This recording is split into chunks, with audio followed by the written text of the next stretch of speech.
মৃতদেহ মেলার 14 ঘন্টা পর কেন এফআইআর? আরজিকর কাণ্ডে প্রশ্ন তুলল সর্বোচ্চ আদালত।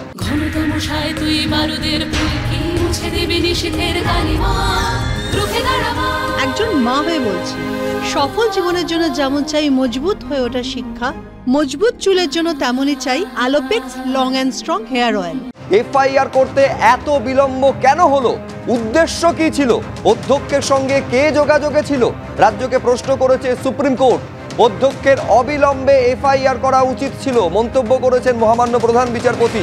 ইস্তফা দেওয়ার কিছুদিন পর অধ্যক্ষকে অন্য মেডিকেল কলেজে নিয়োগ করা হয়। সিবিআই তদন্ত চালিয়ে যাক নির্দেশ দিয়েছেন প্রধান বিচারপতি। সিবিআই অভিযুক্তর পলিগ্রাফ টেস্টের জন্য আদালতে আবেদন করেছে। কাল বিকেল 5টার মধ্যে ম্যাজিস্ট্রেটকে নির্দেশ দিতে হবে, এই নির্দেশ দিয়েছেন মহামান্য প্রধান বিচারপতি। হাসপাতালে হিংসা রুখতে প্রয়োজনীয় পদক্ষেপ নিতে সমস্ত রাজ্যকে নির্দেশ দিয়েছে সর্বোচ্চ আদালত। ডাক্তারদের নিরাপত্তায় সব পক্ষের বক্তব্য শুনে নির্দিষ্ট বিধি তৈরির জন্য নির্দেশ। টাস্ক ফোর্সকে নির্দেশ দিয়েছে সর্বোচ্চ আদালত। ন্যাশনাল টাস্ক ফোর্স গঠনের কথা আপনারা জানেন, একেবারে প্রথম শুনানিতেই সর্বোচ্চ আদালত বলেছিল। পরামর্শ শোনার জন্য স্বাস্থ্য মন্ত্রককে পোর্টাল খুলতে বলল সুপ্রিম কোর্ট। শান্তিপূর্ণ প্রতিবাদকে বাধা দেওয়া যাবে না, যে ডাক্তাররা প্রতিবাদ করছেন তাদের বিরুদ্ধে কোনো কড়া পদক্ষেপ নয়, রাজ্যকে নির্দেশ সর্বোচ্চ আদালতের। আরেকবার আপনাদের বলবো, আজকে দ্বিতীয় দফার শুনানি পর্ব যেটা দুপুর 2টোর পরে শুরু হয়েছে, বারে বারে একটাই প্রশ্ন সামনে এসেছে, সেটা হচ্ছে তদন্ত এবং পুলিশের ভূমিকা নিয়ে। নিউজ রুমে আপনাদের নিয়ে যাব, অতনু হালদার আমাদের সঙ্গে রয়েছেন। আমি বলছি, অতনু, পোস্ট লাঞ্চ হোক বা প্রি লাঞ্চ, বারে বারে সুপ্রিম কোর্ট তদন্ত টাইম লাইন নিয়ে প্রশ্ন তুলেছে, একাধিক অসঙ্গতির কথা তুলে ধরেছে, যা নিয়ে নিঃসন্দেহে রাজ্যের অস্বস্তি বহুগুণ বেড়েছে। এইটা আমাদের জানাও যে পোস্ট লাঞ্চে এখনো পর্যন্ত কি কি ডেভেলপমেন্ট, কি কি অবজারভেশন সুপ্রিম কোর্টের? দেখো, শুধু পোস্ট লাঞ্চ বা প্রি লাঞ্চ নয়, শুধু আজকে নয়, কলকাতা হাইকোর্টে যেদিন শুনানি হয়েছিল, তারপর সুপ্রিম কোর্টে শুনানির প্রথম দিন এবং আজকে সুপ্রিম কোর্টে শুনানির দ্বিতীয় দিন, এই 3 দিনই যদি তুমি ধরো, এই 3 দিনই রাজ্য সরকারকে, কলকাতা পুলিশকে এই গোটা ঘটনা নিয়ে, হাসপাতালের ভূমিকা নিয়ে একের পর এক প্রশ্নের মুখে পড়তে হচ্ছে। তার কারণ হচ্ছে গোটা ঘটনাটা তুমি যদি দেখো, ঘটনাক্রম এবং যে সমস্ত প্রশ্ন উঠছে, যে সমস্ত প্রশ্নের মুখে হাইকোর্টে রাজ্য সরকারকে পড়তে হয়েছে এবং যে সমস্ত প্রশ্নের মুখে সুপ্রিম কোর্টে রাজ্য সরকারকে পড়তে হচ্ছে, এটা দেখলে একটা জিনিস পরিষ্কার বোঝা যাচ্ছে যে শুরুতে তুমি রাজ্য সরকার বলো, রাজ্যের স্বাস্থ্য দপ্তর বলো কিংবা কলকাতা পুলিশ বলো, এদের একের পর এক কার্যকলাপ নিয়ে যে সমস্ত প্রশ্ন উঠছে, তা দেখে একটা জিনিস বোঝা যাচ্ছে যে এই ঘটনার শুরু থেকে যতটা সক্রিয় বা যতটা কঠোরভাবে পদক্ষেপগুলো করা উচিত ছিল প্রশাসনিক বা পুলিশের স্তরে, সেইগুলো যেন ঠিক কোথাও প্রপারলি হয়নি এবং সেই কারণেই এত প্রশ্নের মুখোমুখি হতে হচ্ছে। আমি প্রথমে আসি তোমাকে পুলিশের ভূমিকা নিয়ে। পুলিশের ভূমিকা নিয়ে তুমি জানো যে আগের দিনও এই আনন্যাচারাল ডেথ কেস রুজু করে কি করে তদন্ত শুরু হলো, তা নিয়ে কলকাতা হাইকোর্টে রীতিমতো প্রশ্নের মুখে পড়তে হয়েছিল রাজ্য সরকারকে, যে এরকম একটা ঘটনা আনন্যাচারাল ডেথের কেস হবে কেন? এখানে তো পরিষ্কার দেখলে বোঝা যাচ্ছে যে এই ঘটনাটা মার্ডারের। আজকে আরও গভীরতম প্রশ্নের মুখে পড়তে হলো সুপ্রিম কোর্টে। সুপ্রিম কোর্টে বিচারপতিদের প্রশ্ন যে যেখানে দেখা যাচ্ছে ইউডি কেস শুরু হয়েছে কেস ডায়েরি অনুযায়ী 11:30টার সময়, রাত্রির 11:30টা, সকালবেলা দেহ উদ্ধার হলো, দেহের ইনকোয়েস্ট হলো, দেহের পোস্টমর্টম হলো, তারপরে থানায় ফিরে গিয়ে পুলিশ অফিসাররা ইউডিকে স্টার্ট করছেন। তার আগে শুধুমাত্র আউটপোস্টে একটা জিডি এন্ট্রি হলো। প্রশ্ন উঠছে এই কারণে, তার কারণ ইনকোয়েস্টে দেহে একাধিক ক্ষতচিহ্ন দেখা গেছে। পোস্টমর্টমের রিপোর্টে পরিষ্কার করে বলে দেওয়া হয়েছে যে প্রথমে স্মদারিং করে তারপর স্ট্র্যাঙ্গুলেট করে খুন করা হয়েছে, এমনভাবে থ্রটলিং করা হয়েছে গলা, যে সেখানে গলার কাছে থাইরয়েড কার্টিলেজ ভেঙে গেছে, তারপরে দেহে অসংখ্য ক্ষতচিহ্ন। এইসব দেখে তো পরিষ্কার যে এই একজন কর্মরত অবস্থায় একজন চিকিৎসককে হাসপাতালের মধ্যে মার্ডার করা হয়েছে। তাকে যৌন নির্যাতনের চিহ্ন পোস্টমর্টমে মিলেছে, মানে তাকে ধর্ষণ করা হয়েছে। তারপরে সেখানে অস্বাভাবিক মৃত্যুর মামলা রুজু হয় কী করে? সেখানে তো সরাসরি খুনের মামলা, রেপের মামলা রুজু হবে, তা নয় পোস্টমর্টম ইনকোয়েস্টের পর রাত্রি 11:30টার সময় গিয়ে ইউডি কেস হচ্ছে। তারপর তার বাবা কমপ্লেন দেওয়ার পরে সেখানে এফআইআর শুরু হচ্ছে নির্দিষ্ট ধারায়, এবং এইখান থেকেই সুপ্রিম কোর্টের প্রশ্ন যে অধ্যক্ষ বা আরও কারোর কমপ্লেন, তারা কেন সক্রিয় হলেন না, তারা কমপ্লেন দিলেন না কেন, পুলিশ এত পরে এফআইআর রুজু করলো কেন, এই সমস্ত প্রশ্ন নিয়ে রীতিমতো নাস্তানাবুদ হতে হয়েছে আজকে রাজ্য সরকারের আইনজীবীকে, সুপ্রিম কোর্টের আইনজীবী, সুপ্রিম কোর্টের বিচারপতিদের প্রশ্নের মুখে। এবং সুপ্রিম কোর্টের বিচারপতিরা বলেছেন যে পরে যেদিন শুনানি হবে, এখন অবধি যা আমরা শুনতে পাচ্ছি 5ই সেপ্টেম্বর, অর্থাৎ 2 সপ্তাহ পরে পরবর্তী শুনানি, সেই দিনকে একজন রেসপন্সিবল পুলিশ অফিসারকে হাজির থাকতে হবে স্টেটের তরফ থেকে। এটা হচ্ছে এক। আমি এরপরেও পুলিশের অন্য যে বিভিন্ন ভূমিকা নিয়ে প্রশ্ন উঠছে যে প্লেস অফ অকারেন্স কেন প্রপারলি গার্ড করা হয়নি। প্লেস অফ অকারেন্সের এখন সিবিআই যেটা বলছে যে তারা 5 দিন পর ঘটনা তদন্তভার নিয়েছে, এবং যখন তারা তদন্তভার নিয়েছে তখন তথ্য প্রমাণ সংগ্রহ করতে তাদের অসুবিধা হচ্ছে, কারণ প্লেস অফ অকারেন্সে অনেক কিছু পাল্টে গেছে। ফলে প্লেস অফ অকারেন্স কেন ঠিকঠাকভাবে গার্ড করা হয়নি, তথ্য প্রমাণ নষ্টের একটা আশঙ্কা সুপ্রিম কোর্টও করছে। এরপরে আমি তোমাকে আসি যে হাসপাতাল কর্তৃপক্ষের ভূমিকায়। হাসপাতাল কর্তৃপক্ষের ভূমিকায় কলকাতা হাইকোর্টের মতো সুপ্রিম কোর্টে একের পর এক প্রশ্নের ভূমিকা করতে হচ্ছে। যে কে এই খবর দিলেন যে একজন অ্যাসিস্ট্যান্ট সুপার তিনি পরিবারকে ফোন করে খবর দিচ্ছেন যে তাদের মেয়ে আত্মহত্যা করেছে বলে, চিকিৎসককে রিপোর্ট অনুযায়ী পুলিশকে খবর দেওয়া হচ্ছে যে একটা আনকনসিয়াস বডি পাওয়া গেছে। একজন চিকিৎসক তিনি বুঝতে পারছেন না যে এটা ডেড বডি যেটা পড়ে আছে। একজন অ্যাসিস্ট্যান্ট সুপার তিনি দেখতে পাচ্ছেন ঘটনাটা কি ঘটেছে, তিনি বুঝতে পারছেন, তারপরে তিনি বাড়ির লোককে বলছেন যে আত্মহত্যা করেছেন তাদের মেয়ে। গোটা ঘটনাটাকে প্রথম থেকে লঘু করে দেখানোর চেষ্টা হাসপাতাল কর্তৃপক্ষের তরফ থেকে। এইটাই যে সমস্ত প্রশ্নের মুখোমুখি আজকে রাজ্য সরকারকে পড়তে হচ্ছে, তাতে এটাই উঠে আসছে। ফলে এবং একই সঙ্গে আমি তোমাকে বলছি সেই প্রশ্নগুলো বারবার ঘুরে ফিরে আসছে যে অধ্যক্ষকে সরিয়ে দেওয়ার কয়েক ঘন্টার মধ্যে তাকে আবার ন্যাশনাল মেডিকেল কলেজের অধ্যক্ষকে পদে বসানো হলো কেন।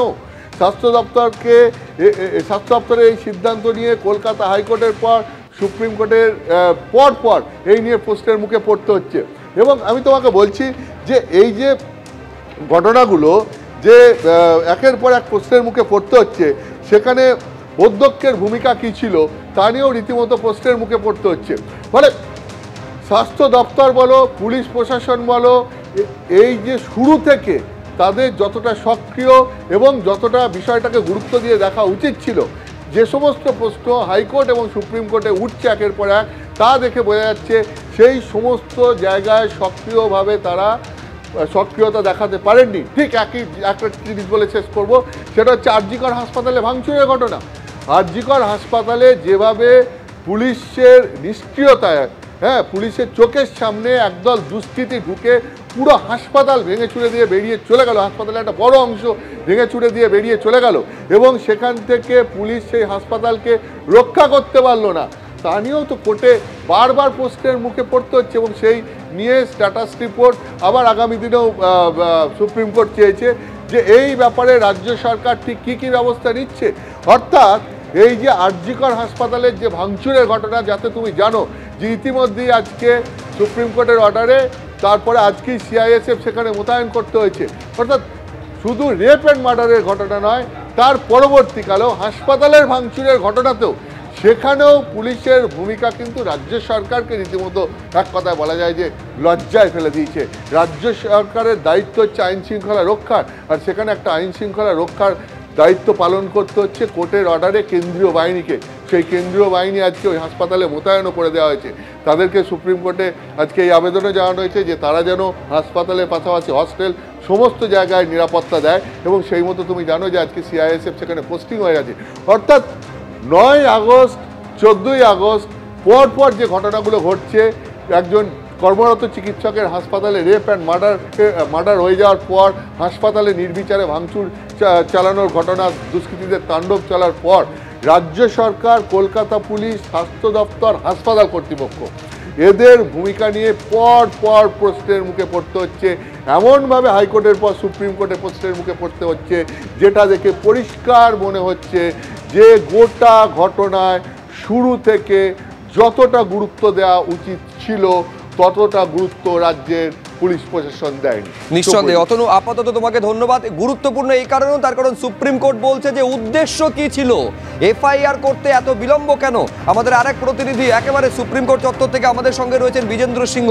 দুটো রিপোর্ট আজকে বিজেন্দ্র জমা পড়েছিল। একটা হচ্ছে সিবিআই এর তরফে তদন্তের অগ্রগতি সংক্রান্ত রিপোর্ট, এবং 14 তারিখ মধ্যরাতে যে হামলা এবং ভাঙচুরের ঘটনা রাজ্যের তরফে জমা দেওয়া স্টেটাস রিপোর্ট।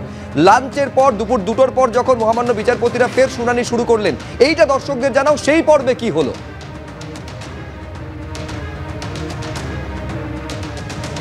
দেখো, সেই পর্বের ইম্প্যাক্ট ছিল শুভ্রজিৎ, যেটা লাঞ্চের আগে যা হয়েছিল, বিশেষ করে এফআইআর করতে এত দেরি কেন হলো, সেটা সবথেকে বড় প্রশ্ন ছিল, যার জবাব সরকারের কাছে, পশ্চিমবঙ্গ সরকারের কাছে সেই সময় সুপ্রিম কোর্টে ছিল না। যখন 2টোর পর লাঞ্চের পর হিয়ারিং স্টার্ট হলো, প্রথমেই কপিল সিব্বল, যিনি রাজ্য সরকারের হয়ে অ্যাপিয়ার করছিলেন, তিনি বলেন কি 2018 সালে একটা রাজ্য সরকারের নোটিফিকেশন রয়েছে কি কীভাবে এফআইআরগুলো করা হবে, সেই এসওপিকে মেনেই এফআইআর করা হয়েছিল। তিনি এই কথাটা আজকে কোর্টকে বলেন। তখন আবার চিফ জাস্টিস আজকে জিজ্ঞেস করেন কি 9:30 নাগাদ বডি রিকভার হয়েছে এবং কোন প্রসিডিউর আপনার ফলো করেছেন, এফআইআর করতে গেলে কি 14 ঘন্টার পর এফআইআর হয়েছে, এ কথা আজকে আবার চিফ জাস্টিস তাকে জিজ্ঞেস করেছেন লাঞ্চের পর। তখন তিনি বলেন কি না, তার বাবা চাইছিলেন কি দেরিতে রেজিস্টার করা হোক, সেটাকে আপত্তি করেন সলিসিটর জেনারেল। তিনি বলেন কি তার বাবার হয়ে আইনজীবী এখানে রয়েছেন, চাইলে তার বক্তব্য শোনা হোক। কিন্তু চিফ জাস্টিস বলেন কি প্রিন্সিপাল যিনি কলেজের ছিলেন, তার তো উচিত ছিল যখন এই বডি রিকভার করা হয়েছে সেখানে আসা এবং এফআইআর করার নির্দেশ দেওয়া, তিনি এফআইআর করবেন। এত ওয়েট কেন করা হলো? তিনি এটাও জিজ্ঞেস করেন কি সে যখন রিজাইন করে তাকে একটা অন্য কলেজের প্রিন্সিপাল করে দেওয়া হলো, এই যে এত যে বিলম্ব হলো এফআইআর করতে, সেই সময়ে কার সঙ্গে টাচে ছিলেন সেই প্রিন্সিপাল, এ কথাও আজকে চিফ জাস্টিস জানতে চান লাঞ্চের পর।